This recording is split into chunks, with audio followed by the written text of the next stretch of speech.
October. It's October 1st. I'm Dave Decay, and this is... Welcome to Horror Month 2019. I'm Spookarella. Oh, what's going on? Who are you? I'm Spookarella, and I'm here to welcome you to Horror Month 2019. What's going on?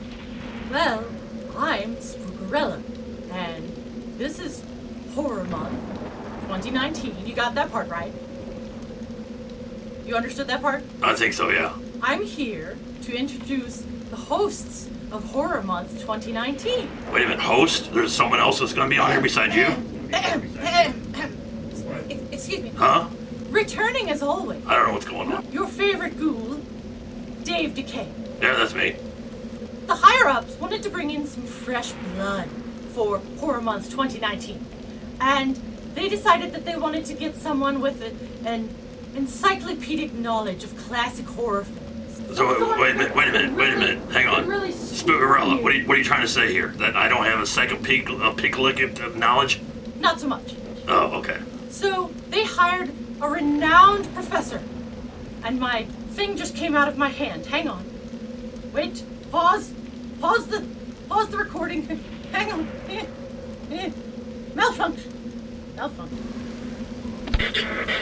Hi there, guys and ghouls. It's me, Elvira, the Queen of Halloween, and tonight I'm having my Halloween party right here at 8 o'clock Eastern, 5 o'clock Pacific. After Elvira shows you the weirdest, scariest videos ever made, the terror continues with Alice Cooper live in Detroit at midnight Eastern. Elvira at 8 p.m. Eastern, 7 Central, 5 Pacific Time, followed by Alice Cooper in concert at midnight Eastern, 11 Central, 9 Pacific. A Halloween you'll remember, a Halloween you won't be able to forget on MTV. Last one there's a Halloweeny. Anyway, so they hired someone with a truly encyclopedic knowledge of classic horror to co-host Horror Month 2019 with me. But, unfortunately, that guy died. I mean, it happens. They got Professor So-and-so to join us this month for Horror Month 2019. Professor?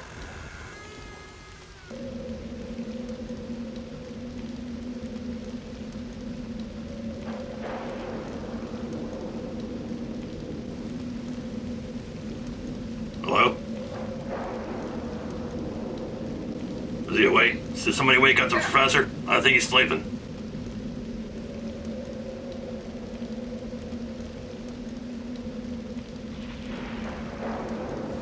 Somebody needs to wake him up. I am here. Here I am. For that is me, Professor So-and-so. So, It's a so professor. you've got it. I got it. So this year, for Horror Month 2019, our ghoulish hosts, are going to be going through the classic Universal horror movies, beginning with the all-time great ghoul, Dracula. Alright, so we are going to be doing all the Universal horror films, starting from Dracula all the way to the end of the classic era. And we will be going through them in chronological order, which is a big word for some people, but it actually means in the year they came out is when we are going to be reviewing them. Yes. And it began in 1931, I do believe. Yeah, we're actually going to do them in the year they came out, when they came out, in the year that they came out. I do believe so. Alright, so we got the classic Dracula. And Dracula is what started the Universal monster film. It actually is the one that really started monster movies to begin with. Das Vampir. I know them well. This, of course, stars the classic Bela Lugosi, who created this role for Dracula. And he actually was Dracula for quite a while on the stage play until they decided to bring him over into the movies. You are related to the Count Dracula. Das Vampir, yes. Now, this actually is coming from the Universal box set that has all of the classic films on Blu-ray and remastered. And I gotta tell you, Professor So-and-so, this looks spectacular. Why, yes, it does. And not only does it look spectacular, it sounds spectacular. They took most of the hiss out in the film, so it's not hissing through the whole entire thing, so you can actually hear the dialogue. So there's not as many snakes as usual. Correct. They took the snakes out. A lot of spiders and flies, though. There was also Dwight Frye, the amazing actor who played Renfield in the film, and he did an incredible job as going to meet Dracula and then sort of becoming his, what would be called, Professor? He would have become his ward or assistant.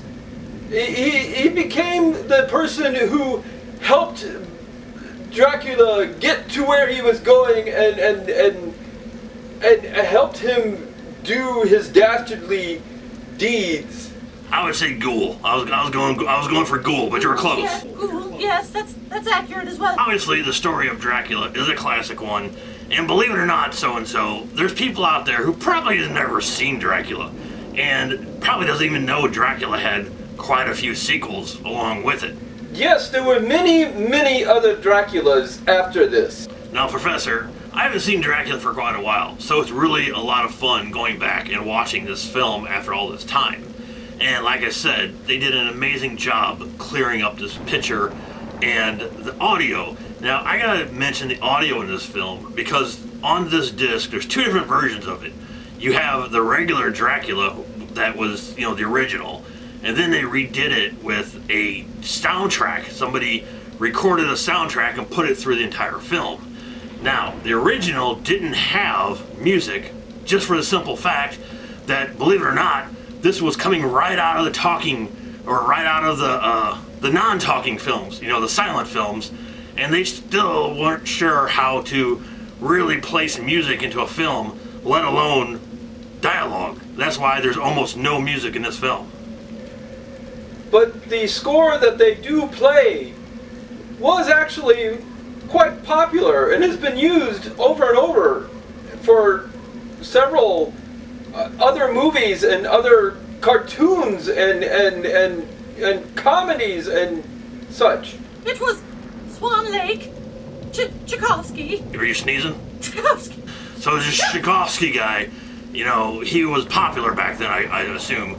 And they didn't even come up with their own original music for the film. They stole from the Degosky guy. Ah, yes!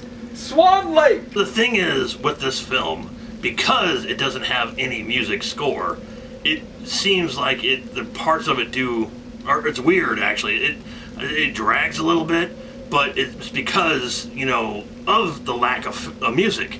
Now, that's what I thought, but then when I watched the new version of it with the music in there, I realized the movie actually works better without music.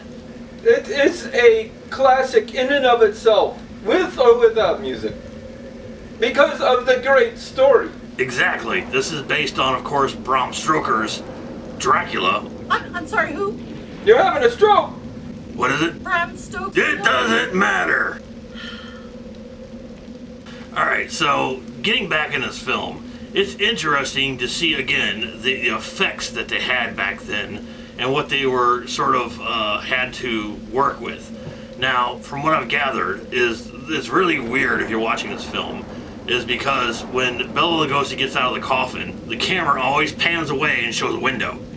And then it pans back and he's standing there by the coffin because they thought it would look too awkward for him to get out of his coffin, so they never actually showed him getting it in or out of his coffin, which I thought was kind of odd, but yeah. It can be awkward. Like if you get a cramp in your calf or something, or if you lose your balance and you fall over, it doesn't look very cool. You could fall down and hurt yourself really badly. I usually tell people to just turn around. So the other weirder thing that's in this movie as well is he doesn't have fangs. It would have been too sexy.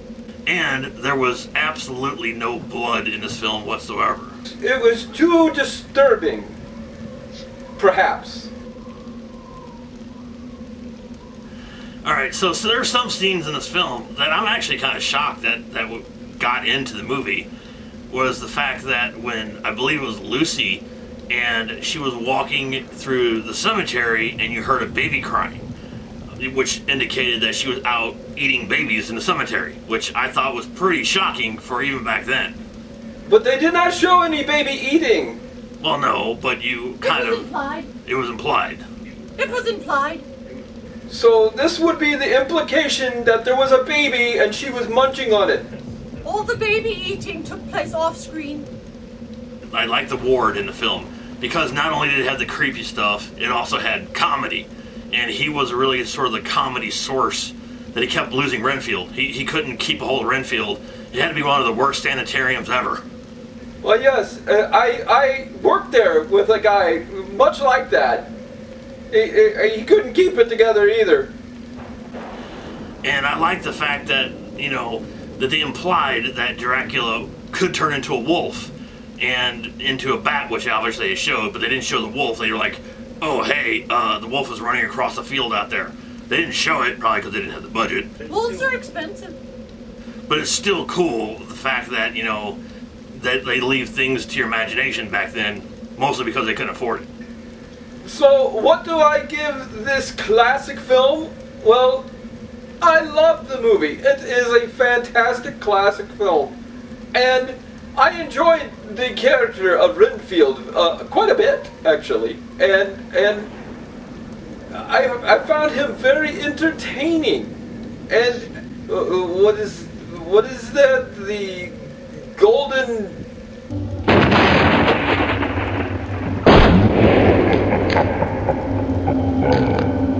So all in all, of course, Dracula would get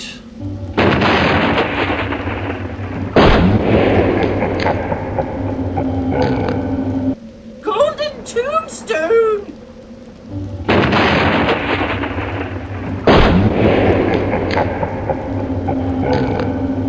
So there you go. There is episode 1 of Horror Month. And we are going to be here all month long, all 31 days, going through every single one of these classic films. And on top of this amazing show that we have here, we are also going to be doing live streaming every single day of this month. We are doing live streaming, not me personally, but they're going to be doing live streaming horror games. Live screaming. There could be some baby eating somewhere down the road too. Did you say you brought babies? Maybe. I would love a snack. I'm peckish. But you can find out when you tune in tonight for the live first day of the horror screaming video. I have to say, this is the strangest thing I've ever been involved with. Man, you haven't seen anything yet. Alright, so as always, stay spooky.